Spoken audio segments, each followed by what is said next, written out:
Baik, assalamualaikum warahmatullahi wabarakatuh.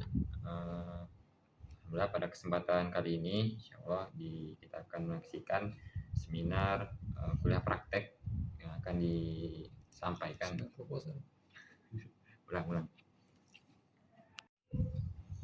Baik, bismillahirrahmanirrahim. Assalamualaikum warahmatullahi wabarakatuh. Alhamdulillah pada hari ini kita akan mendengarkan penjelasan seminar proposal dari saudara Abdul Hadi Amrul. Dan untuk mempersingkat waktu, langsung saja kepada Abdul Hadi Amrul, dipersilakan. Baik, sebelumnya perkenalkan, nama saya Muhammad Abdul Hadi Amrul dengan NPM 23150108. Kesempatan kali ini saya akan melakukan seminar dengan judul Tantangan Keamanan Informasi di Era Rekayasa Sosial dan Kecerdasan Buatan. Itu perancangan kerangka pertahanan adaptif berbasis AI.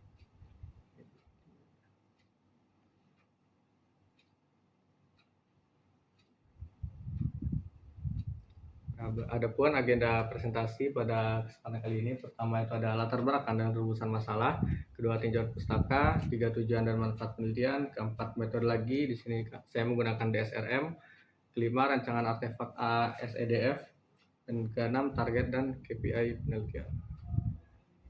Nah, pertama latar belakang dari pengambilan penelitian ini yaitu terdapat 8 triliun dolar kerugian cyber global pada tahun 2023, 135% peningkatan serangan SE atau social engineering saat GPT rilis. Kemudian 50% click-through rate spear phishing LLM, yaitu phishing yang merupakan disebar melalui pesan ataupun email. Nah, kemudian AI generatif atau LLM seperti deepfake memungkinkan serangan rekayasa sosial yang lebih canggih, personal, dan sulit dideteksi. Nah, pada model GPT-4 dapat membuat 1000 email spear phishing personal dalam waktu singkat dengan biaya yang minim. Kemudian kerentanan kognitif dan psikologis pengguna seperti security fatigue, confirmation bias, dan menjadi eksploitasi utama. Kemudian belum ada kerangka pertahanan terpadu yang mengintegrasikan dimensi teknis, perilaku manusia, dan tata kelola AI. Nah, kemudian ada rumusan masalah dan tujuan penelitian ini. Rumusannya yaitu bagaimana perkembangan dan modus operandi serangan rekayasa sosial berbasis AI. Kedua, apa saja faktor kerentanan utama individu dan organisasi terhadap serangan SE berbasis AI. Strategi dan mekanisme pertahanan apa yang efektif menghadapi tantangan keamanan informatif di era AI. Nah, adapun tujuan dari penelitian saya menganalisis perkembangan dan modus operandi serangan SE (social engineering) berbasis AI seperti deepfake, LLM phishing, manipulasi psikologis otomatis. Kemudian yang kedua, mengidentifikasi faktor kerentanan utama level individu dan merancang, mendemonstrasikan, dan mengevaluasi artefak ASEDF sebagai kerangka pertahanan adaptif komprehensif. Ya, ASEDF sendiri ini singkatan dari AI Aware Social Engineering Defense Framework, di mana hasil dari penelitian saya ini. Nah, kemudian tinjauan pustaka atau ancaman rekayasa sosial berbasis AI, yaitu ada AI generatif dan LLM atau Large Language Model, yaitu GPT-4 dan LLM dapat membuat email spear phishing yang dipersonalisasi masif, 54% click-through rate setara pakar manusia, dan 135% peningkatan serangan SE unik pasca rilis ChatGPT 2023. Biaya serangan turun drastis menjadi hambatan masuk sangat rendah. Kemudian teknologi deepfake, yaitu ada GAN, teknologi terbaru Generative Adversarial Network, untuk video dan audio palsu. Kemudian peniruan identitas eksekutif untuk penipuan transaksi keuangan, tantangan deteksi real time, dan sistem deteksi eksisting masih terbatas. Kemudian ada kerentanan dari sisi manusia juga, security fatigue, yaitu beban keputusan digital yang berlebihan, dan bias kognitif, authority bias, availability heuristic, dan lainnya. Nah, di sini ada research gap, yaitu keterbatasan framework existing. Di sini saya membandingkan dari dua framework yang terkenal atau banyak digunakan, yaitu NIST CSI 2.0 dan ISO IEC 27001, yang dimana kedua framework ini belum bisa mendeteksi atau mencegah serangan SE atau LLM secara perfect. Maka saya mengembangkan di sini ada ASEDF. Pertama, dia seperti deteksi serangan SE berbasis AI, itu belum ada di NIST dan ISO.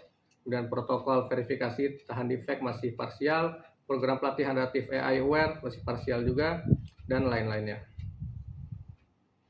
Nah, kemudian di sini ada metodologi DSRM yang saya gunakan, Design Science Research Model. Jadi pertama itu ada identifikasi masalah seperti banyaknya serangan SE yang sudah masif pada tahun ini, kemudian definisi tujuan, desain dan pengembangan, demonstrasi POC atau proof of concept, evaluasi dan validasi, serta komunikasi hasil. Nah, kemudian ada pun artefak ASDF, arsitektur dengan 4 lapisan.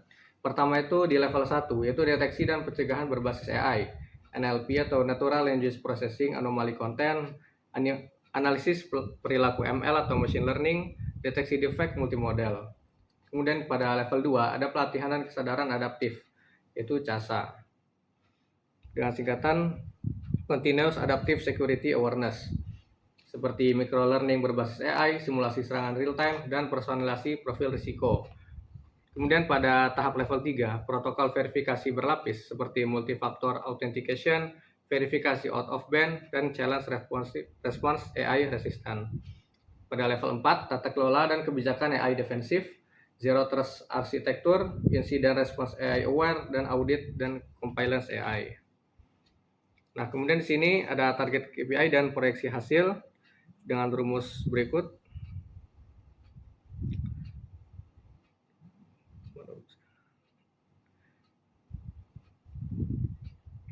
Pertama itu ada detection rate atau DR, seperti formula TP plus FN, yaitu true positif dan false negatif, dengan target bisa 70 sampai 85%.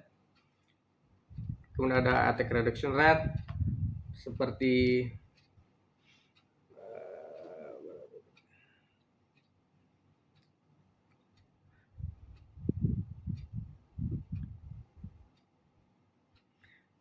itu ASR, singkatan dari attack success rate, artinya berapa persen serangan yang berhasil menembus pertahanan. Kemudian untuk training effectiveness, untuk training dari AI untuk mencegahnya, knowledge retention, export validation score, dan ROSI. Nah, kemudian ada proyek demonstrasi yaitu dengan 3 skenario POC. Di skenario pertama itu pertahanan spear phishing berbasis LLM. ASDF menganalisis konten email via NLP plus behavior ML untuk mendeteksi phishing LLM yang sangat personal.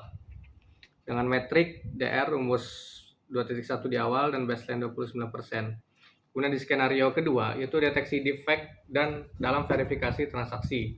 Protokol verifikasi berlapis seperti MFA, multifactor authentication, plus out of band, dan challenge response AI resistant mencegah 91% penipuan defect.